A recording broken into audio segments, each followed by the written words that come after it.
this okay?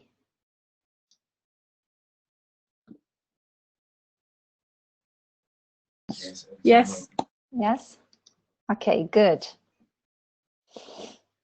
So let me introduce myself before we kick off. Okay, hello everybody. I'm Natalia Rey. I'm based in Uruguay at the moment. I'm a UX designer, or actually, this is the way I call myself, UX designer, but I have changed so many times the roles and everything. But yeah, I've been working in Europe for a long time now, more like 15 years in the UK, in Dublin, and yeah, this is my presentation about design thinking. And as you may see here, this was a topic that literally changed my life and career. Okay, so let's kick this off then. Okay, before I discovered literally design thinking, here I'm saying that everything was about me. It's like before you having your child, right? So everything was about how I was trying to improve my UX skills, how can I do my job better, how can I learn more, reading more books, and was everything, as I said, everything about me and how can I perform better. And the reason I was like that was literally because I studied graphic design. And in the uni, the things that I've learned all during my 4 years degree was, okay, so you receive a brief from your teacher, and then you try to provide a solution. This is the way that I was taught everything in my life in the university. From time to time, we did some kind of sort of things in groups, but most of the time, even when we were creating posters, when we were creating logo types, everything that we were doing was absolutely individually. And everything was about me, not kind of competing, but the type of visual artist that I wanted to be, the type of visual designer I wanted to become. Yes, we had a brief, but from this brief, we went apart and we did our magic, and then we translate into a solution. So this is the kind of people that I used to believe after reading several books, going to different conferences, that I was a professional, that I could do my role very well. And this is the type of mindset that they used to have. Send me your brief and I do the designs. Trust me. This is the kind of thing that they used to do, right? Because I thought that it was prepared. And actually, it wasn't really my fault, but yes, we have to grow, right? And real life doesn't work like that. And I'm going just to show you a little example why life doesn't work like that. So even when we have a group chat in WhatsApp, let's say we wanted to meet with friends, we wanted to make plans for the weekend, we normally say, it's going to be in my house, it's going to be in your house. We always have a chat, we always have a conversation. It's not like that I come up with all the plans about meeting up in the weekend. Yes, maybe I said, okay, let's have a barbecue. In Uruguay, we always have barbecues. But how about if somebody is veggie or vegan? So we have this kind of conversation and we change the way that we do stuff in real life according to that conversation. And even at work, we have the same. People from different departments have plenty of information, different ideas, and they all think about how the best solution should be.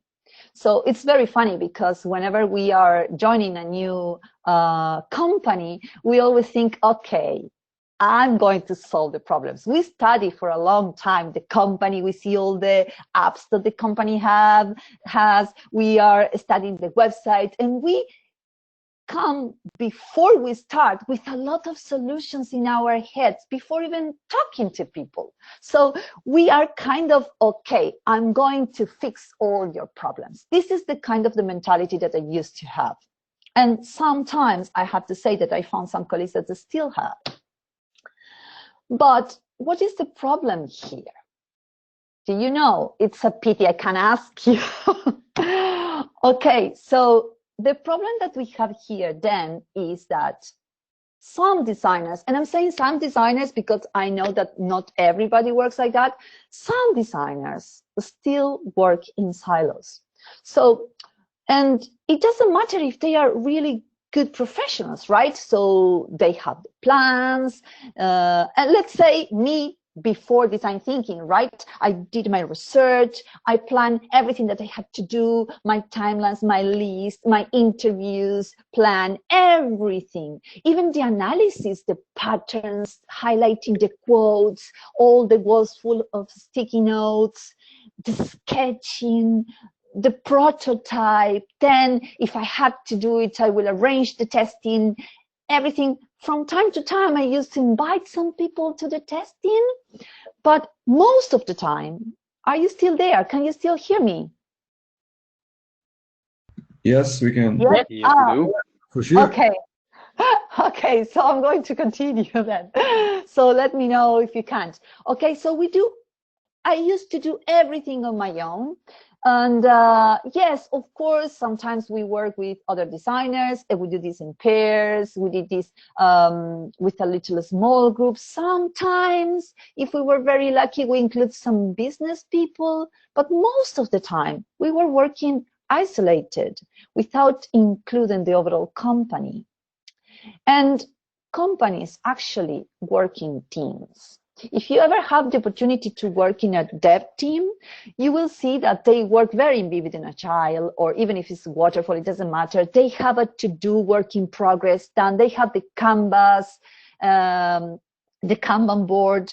They have everything, and they follow. They know exactly what they are doing all the time. And sometimes we are integrators, others not. But even if we don't, I recommended you to be there and listen and be part of this. But what happened before I discovered design thinking was that as a designer, I used to come up with an idea, tested, researched, analysis made, and said, we need to do this. Bang.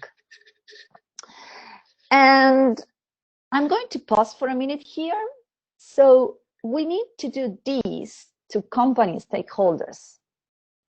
And immediately after, what happened was, why? It would be impossible to code. Why did you come up with this? Actually, yesterday, my girlfriend saw something very cool in Google. Can we mirror this? Or things like that. And all the work that I have done before was destroyed in less than 1 second. Designers fail into this situation because self-confidence immediately dropped. And what you immediately started to ask, I'm going to talk about my case because this is what happened to me before. I did it as a boy, but because I wanted to be more inclusive, but actually it doesn't matter really. What happened to me at this point was, this company doesn't understand me. I need to look for another job. This company don't understand really what UX means.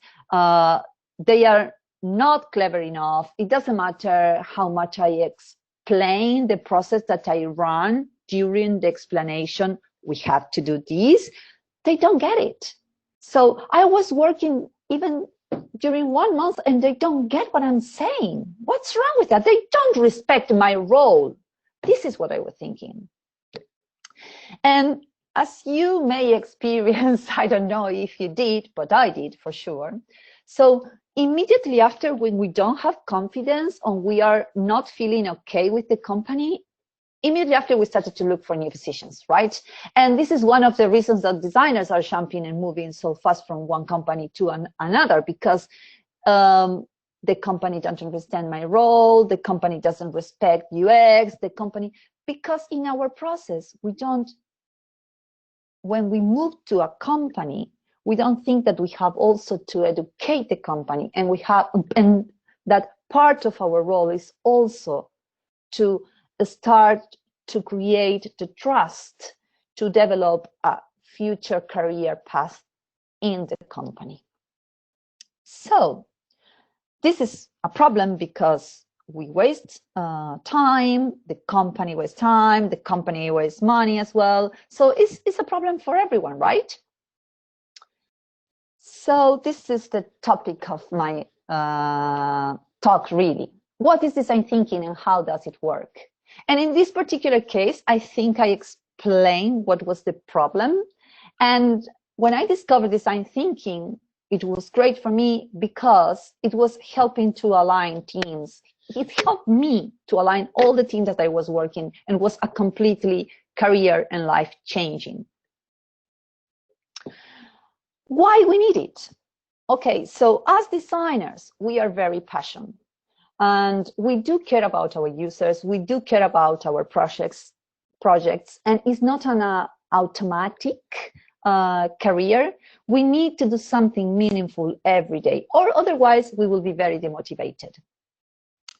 It's not like something like a bus driver, with all my respect, because we all need it, that you can follow the same route every day. No, we need challenges. We need to be passionate. We need to really believe that what we are doing is helping our customers, our users. But in a company, we have so many people that they are working maybe for a long time there. And all of them, they have different ideas and opinions about solutions should be. Especially, let's say we join a company and maybe there's a person in sales or in marketing, and they are working there for more than 20 years. They have some ideas about how to improve our solutions.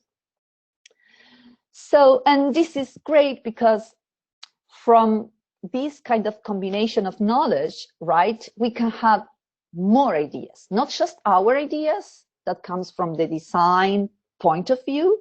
For example, if we do a little bit of numbers here, let's say one person has 5 ideas, right?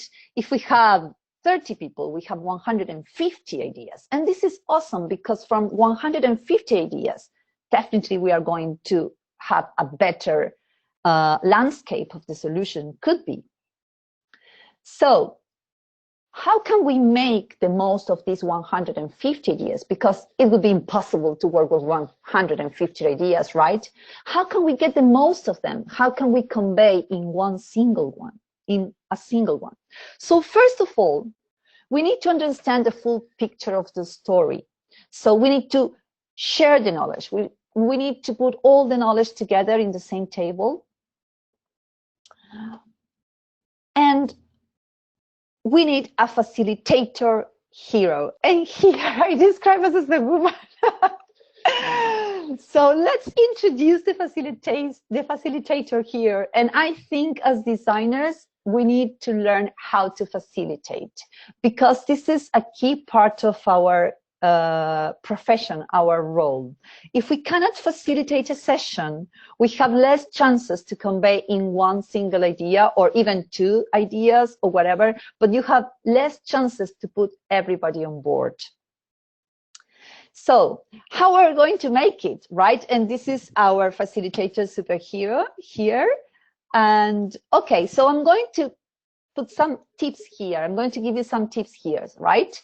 The facilitator needs to guide everybody. For example, everybody from cross-functional teams, let's say somebody from marketing, somebody from sales, somebody from customer service, someone from every single department that they have some interaction or some ideas to the solution, or have some knowledge that can apply to the solution. So we invite everybody to a workshop, right? And the facilitator needs to have the ability to guide everybody to write all the ideas and put them on the wall. It doesn't matter how many of them you have. Let's say we get 150 ideas, right? Then the facilitator can, for example, pass the pen and include somebody to cluster, or several people to cluster the ideas regarding it in terms of patterns, the similarities, and find some groups on those similarities. So once we have some ideas clustered, and I put here like yellow, orange, green, just to understand the most, we can invite people to vote for the most popular ones.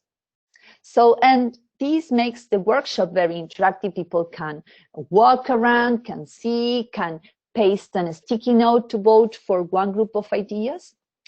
And once one idea is the most popular, you will see immediately after that one idea is very popular, we can invite another person, right? Or two people or whatever. So to meet someone to talk about the most voted one and explain what this idea or this group of kind of concept means to us.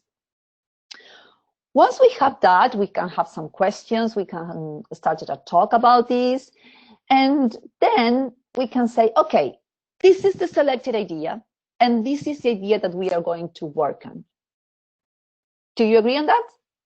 Yes, okay, it's very democratic. Everyone has an opinion. Everyone had the opportunity to get an opinion there. Everyone had the opportunity to say something, and now picked an idea. And the idea of the following step is to grab some sheets of papers and say, okay, how can you imagine this idea in your brain? If this idea should be a solution in our system, in our website, in our service, how can you imagine, how can you visualize this idea in your head? And we invite people to draw. We can start even with an icebreaker like a sticky note and ask them to just draw emoji or something to break the ice, but everyone can draw an idea. And it doesn't mean that they have to draw a prototype or draw like buttons or things like that. They can draw even a path. They can say, okay, from this concept, I can imagine to go to the other concept, and to the other concept, I can imagine what is going to happen next. Don't get too focused onto the visuals or to usability. It could be a service. It could be, I don't know, a product. It could be anything. Just to give you an example of this, I had the opportunity to work with an architecture studio, and the architects, they have all very creative ideas about one single project. But the three of them, they were working on different ones. So they couldn't decide. There were three owners, and they couldn't decide which project was the best to continue working on them. So it was a waste of time, a waste of money, because time is money, and they couldn't make a decision on which of these three projects was the best. And the reason was because everyone was convinced about the wrong project. So we ran this kind of design thinking process a little bit far away from the drawings and the project itself, just with the requirements from the client, the customer, and then we came up that none of the three of them were absolutely right. So it was a really nice exercise to do. The reason I'm telling this is because this is not just about design or UX. This can be applied to everything in your life. So, okay, coming back to the visualization of the idea, once the people have sketched their own ideas, they can put it on the wall, and one participant at the time can explain how he or she visualized this idea. Then the facilitator collects all these ideas and summarize the workshop, adding a deadline, or can do a different workshop to create a deadline or how it's going to be. And once the workshop finishes, the important thing about the facilitator is to send the insights agreed to participants. So it's very important, the communication. So once you have everything done, once you finish your workshop, you have to be clear with the participants and say, this is what we all discussed today, and this is what we all agreed today to do. So, and then we can translate into concepts, and we can have this deadline and everything that we agree on the workshop. Okay, so summarizing this, one single idea co-created by everyone means that the team could be healthier and could think together democratically. Why this is important? If you have everyone on board in your idea, everyone on board in your project, it means that no one is going to be against it. This is a nature thing. It's a human being nature condition. I want to participate as a human being. I have my own opinions, I have my own ideas, and I want to be listened by everyone because I've been working in this company for so long and I have my insights, I have something to say. And as a person who works in this company, I don't want to, or I don't respect when someone new comes to this company to say something without my opinions or my ideas. This is nature about human beings. So if we have the time to listen, everybody, and making workshops and co-create with design thinking, we will have the time as well to be more productive and moving forward faster. I've learned this, so I'm going to, when I was working in IBM, and I'm going to show you some examples here. So these are some examples of some good workshops related to design thinking that I normally use when I do UX, right? User-centered design, even if it's a service design project or whatever we need to do. Assumptions and questions, empathy mapping, and scenario mapping. These are for far the most important ones, and these photos belongs to IBM, but I will provide you the link to download all IBM workshops and the booklet from IBM. I recommend you to read it because it's very insightful. They have a lot of interesting things on how to conduct new workshops. So it's quite interesting. And the other thing that I would like to say about that is I have the opportunity to work in IBM for a couple of years, and what I've learned from it was that everything is co-creation and everything is about design thinking from that sense, from the framework point of view. And it was amazing because it was not just one opinionated designer saying what to do or business person, was absolutely co-creation in every single project. And I apply this in the different companies I've been working afterwards. But something quite interesting is once you learn this, you started to be more like a listener than a person who actively participates on something. And this is quite important as a designer. And from there, I got two amazing friends and colleagues, and we wrote in 2017 a Medium UX bootcamp that was very, very tiring because we were like 30 days, 30 posts in Medium. You can follow this. I'm going to point it here. Is Medium. Oh, you cannot see it here. Okay, it's medium.com at UX Bootcamp. And we wrote it in 2017, but this is still okay for us. And it's from A to Z, how to become a UX designer, or all the steps that you should kind of follow. And the reason we did that at this point was because we had to guess how to do that without any help. When we did that, we had to understand what were the steps. I'm quite old, and I started a long time ago this path, and my journey was full of problems and troubles, and no one could explain me that research came first, and the strategy, and all the steps that you may follow in order to make sense. And I had the opportunity to mentor some people in IBM with these two amazing ladies, Rochelle Carr and Gabby Maps. And we discovered that especially people who are entering into this path, they wanted to know, they have the hunger to know, okay, can I have a list on what should I do first and what should I do second?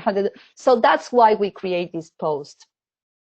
And was kind of very good. We have plenty of feedback, and I hope you like it. If you have the opportunity, have a read of them. But what I wanted to introduce it today, and it's launching today, is Becoming UX Designer, a comic Instagram booklet that I created and illustrated. This is me, Natalia. Hi. And it's just launched now. I wait until today to launch it. It's not even linked. It doesn't have even hashtags because I didn't want to show to anybody. I wanted to show to you first because I really wanted to have feedback. I really wanted to see what you think about it. What do you feel about it? And if I need to change something, please let me know. I'm really happy to receive all the feedback that you can have. If you can help other designers. And the reason I made this now is because not sure how does it work in your countries, but I'm in South America, Uruguay. And it's a poor country and not everybody has the opportunity to study and go into nice conferences. And I think I own something back because everything that I learned was in my country and I wanted to give something back. So please share it if you have. It's made with a lot of love. And today, immediately after this UXCamp, I'm going to launch the first chapter, which is about design thinking. And every week, I'm going to launch a different one based on the content from the UX Bootcamp, plus other amazing stuff. So stay tuned. Hope you like it. And I guess this is my remember every Friday, and I guess this is the time for some questions. Thank you very much, Natalia. I really liked it.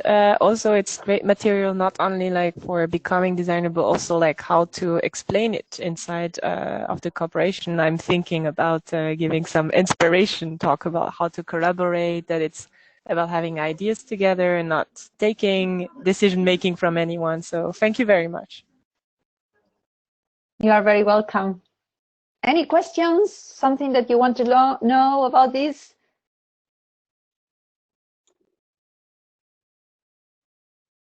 Natalia, hi, can you hear me? Yes.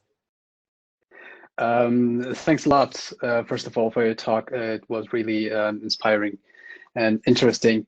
One question regarding that workshop. I mean, that sort of thing will require readiness to collaborate and acceptance for your role at the company. So how do you go about tackling this question? Like, how do you get all those people on the table, open to work with you? Because I mean, your schedules and everything, and everyone has his or her role, and not everybody can understand that you alone cannot solve this. You know, like there might be some people who'd say, like, this is your job, so why do we have to do it for you? Like, you know, to provide solutions that you pick up, like, and then bring them back. So how do you communicate that? What was your experience? Thank you so much. Okay, I think it's a very interesting question because it's something that we have to learn. So the first thing that I would say is we have to take our profession very seriously. So we are not just people that we come to do the graphics. We are not. We are communicators and we are here to help people to do things better. And we need to work with others. And people need to understand that. And it's not something that you just come and say it, you have to show it. And I understand what you're saying because I was in your situation before. So what I do recommend you to do is start having separate conversations with different people in the company. For example, if you have the chance, go and have a coffee with somebody from marketing and say, hello, hi, I'm the designer. I think I never met you before. Oh, I wanted to talk about you. I wanted to talk with you because I know that you are doing amazing stuff. Can I spend 1 hour with you because I wanted to know more about your job? You know, we are doing and trying to redesign this system. It could be great to me to understand and learn from you.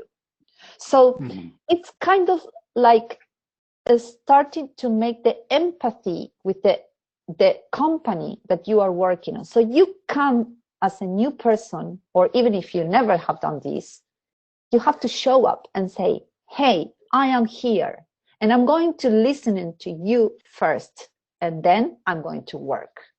So you have to make the time to do it. If you don't show your value, no one will know it. So basically, our job is communication, first thing in the list. Second, interaction, empathy with the rest of the company. And very, very at the end, we have the design things. Because if we don't do the other stuff, we can never do the design right. And we will have people against our projects because we never include it. So just to give you an example, I joined a company a couple of years ago, Redgate in Cambridge, right? And we were working, I was hired like a UX designer, a product designer. And never before, nobody was talking with salespeople, nobody was talking with renewals, right? And I started to say, hey, Nate, how are you? Yes, I know that you're working in renewals. Can you tell me the process about renewals? And suddenly I became doing kind of service design because it was a matter of time, but was really important to create the bridges, to establish the relationships. Relationships are key in our role. And if we don't understand that,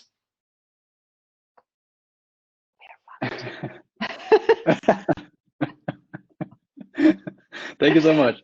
No, you're very welcome. And I'm saying because of my own experience. I'm not saying because it didn't happen to me. It happened. All that I put in this presentation happened to me. Yeah, this is really important. I mean, any other question, guys? Yeah. Hello, Natalia. This is Miriam. I conducted some of workshops like you described, and sometimes we have a problem in the decision phase because either we don't have enough information to decide, maybe because there is someone missing in the room who has insights, or maybe because it's external facts that we have to verify later. So what do you suggest in those kinds of situations? And also if there is no agreement possible because two parts of groups are having different decisions or different ideas, opinions about the subject. Okay, yes, I'm going to divide this into questions, right? One is if you don't have enough information. The second, if you don't have an agreement, just to be a little more clear. So I think it's a very interesting question. Yes, I experienced both. So basically, I think I am 5 years already doing design thinking, and I think I could even experience things that you can't even imagine, right? Like people almost hitting themselves. Yes. So in the first thing, let's say in the first example, let's say you don't have enough information. Good thing to do is just discover what is the information that you don't have, right? And have an agreement about what is information that you don't have that it stops you to continue, right? And just before talk, it's not a conversation. So a workshop should be absolutely guided, like if you go to school. That's my recommendation. If you start a conversation in the middle of the workshop, everything is vanished. Everything is going to be in the bin. So you are not going to move forward. And this is connected with the second thing, right? So you have to be very ruled, specific, and hopefully you have your presentation done. So most of the time, what I do is a presentation in PowerPoint. Even if you work remotely, you can do it as well. So you have your presentation remotely, or you have your presentation done, and you set up the rules, the ground rules. In this workshop, we are going to respect each other. In this workshop, all the ideas are valid, because you always have the main voice, or the main voice of the, or the director or the CTO, someone who has a lot of power, and the rest of the employees get a little bit intimidated, right? So, and you may ask to write instead of talk. Ask to write. Okay, it feels that something is missing here in the workshop. We are missing something. Can you please write, what do you believe is missing? What is the information that we need in order to make sure that we move forward in the next workshop? So when everybody is writing, you could see in the wall, instead of the ideas, what is missing. And then you have an agreement of what is missing. And you agree then, right, with the people, you suggest, okay, who is going to take actions for that? And you would see that somebody is going to be like, no, I don't want to take any action of anything. And somebody said, yes, I will, yes, I will, yes, I will. So if somebody is having three actions, right, to do next, maybe you can say, okay, thanks, Jenny. How about you, John? Could you mind to pick some actions to do for the next meeting? Because next week we are going to have another workshop, and hopefully we can have these things done, and we can, I don't know, find it out what is missing, right? This is for the third thing. I'm not sure if it was helpful. Yeah, you were just Miriam. connected at some time, but with technical problems. Sorry, what did you say? No, you were disconnected, but it's. Oh, okay. Could you hear me? Can you hear me now? I understood most of the answer. Okay, so, and the following one, and not the least, is what happens if it is a disagreement. I believe that the disagreements happen when they start to talk. So when everything is written, the disagreement is very rarely that happens, because you have the facts in front of your eyes. So that's why I'm saying all the time that it's very important to stop the talking. So, okay, guys, in this workshop, we are going to do this. 5 minutes to write some ideas. Oh, great. John, you have another idea. You have another suggestion. Write it down, please. Okay, good. Okay, let's put in a wall. Okay, fine. It has to be very fast and quick. So it's better to have 3 workshops, 20 minutes, rather than 1 workshop, 5 hours. Okay. Always. Not sure if it was helpful. Yeah, it was. Thank you. Okay, I can help you more. You can contact me, and I can help you, and I can give you an examples of. This is for everybody. I have many examples about what the ground rules are. How can you set up the times? How can you set up the timeline? And you have to be prepared. Preparing a workshop is kind of a task in your to-do list. For example, if I have to plan a workshop, it's going to be a story in my Kanban board. Okay. Thank you so much. No, you're very welcome. Any other question? Yes. Thank you, Natalia. Can you hear me? Yes. Great. Thank you so much for the presentation. You've been talking about planning a presentation and then a following presentation and then a following presentation for that. So also you've mentioned the Kanban board or whatever kind of boards that people use to organize the information on the long term. So how are workshops being planned? So there's a problem, we plan a workshop to discover what's the problem and what's the possible solution for it. How would we say, now we need another workshop, and then what we would need another workshop? Is it when the design is over and is ready, and then now we need to get everybody back together to check it out? It really depends. For example, I try to organize the less workshops I can, but I try to have a lot of meetings to show what the progress that we are been doing. For example, let's say we have an agreement about a design brief, right? And then I need to go and work with my team, and I'm going to organize a different workshop with my development team to say, okay, this is the brief that we have. This is the requirement based on the research, based on whatever we We're discovering with the stakeholders. So I kind of separate the levels of workshops that I do. So we have this, as you say, discovery workshops, the requirements, the business requirements. This is a high level up. And then you have to work with your team, right? Or with your teams to make a solution, to prepare a solution. And then this is a different set of workshops that you plan to create this solution. Once you have done this and you agree on having a solution, what I normally do is prepare a presentation, taking the brief that I agree with the business and putting here in a presentation, this is the brief based on the workshop that we have last month.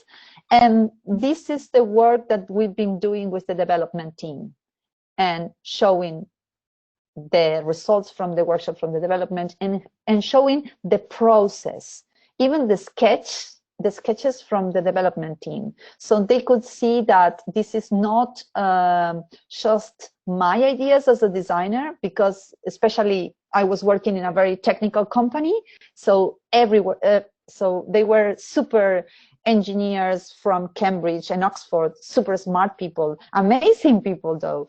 But I'm a designer, so how can I deal with that? So I have to prove that everything that I was doing was absolutely from very sustainable facts. So even when we did the research, putting all the data together in a presentation and showing these very carefully in presentations and trying to have even once per week a meeting with the stakeholders, or even whenever you can, you just grab 30 minutes and try to show your progress, even if it's not ready. This is what we agree, and this is what we are doing. And this is what we are going to do next. And this is what I'm going to show you in the next meeting as well. So try to show. And if you plan the strategy, you have milestones as well. Not sure if I answered your question. Yes, you did. So what I got is we have different level of abstractions with the workshops. With the teams also we do with, and at some point we have to keep showing and presenting our findings, not exactly in a workshop way, but maybe like a presentation and also getting feedback from the stakeholder. Yeah, thank you so much. Yeah, no, you're very welcome. I think presentations are great, even not just to present to your stakeholders. It's great for you to have them, because you can leave the company and you have kind of a case of a study ready to show to everybody. So it's a really cool thing to do, to have. So, and what happens also is sometimes people change. For example, you are working with a PM, right? And maybe this PM leaves the company, and another person comes to the company and say, oh, actually, what was the business strategy around this? Why did you do this? Because actually it's not converting in the right way. Oh, we did it because at this time it was converting and we thought that was the right thing to do according to the data that we got. And you just show the presentation. So you don't have to remember every time why you made such and such decisions. Thanks so much. Absolutely true. We had a different designs team changing in our company, and some presentation convinced them why we took these decisions as well. Okay. Thanks, Natalia. There's 2 minutes left. Maybe you can add the links of the Instagram group and maybe the IBM materials that you were speaking about earlier also in the conversation, so that everyone can access it. The room stays open until the next session, but the next speaker might come in 2 minutes also to prepare. So you can have further discussion in here or in Slack or other places, but then the video room will be used. Thanks. Okay, thank you very much to all. Thank you for watching me. It was a really pleasure for me. Thank you. Bye. Bye. Thanks a lot. Bye.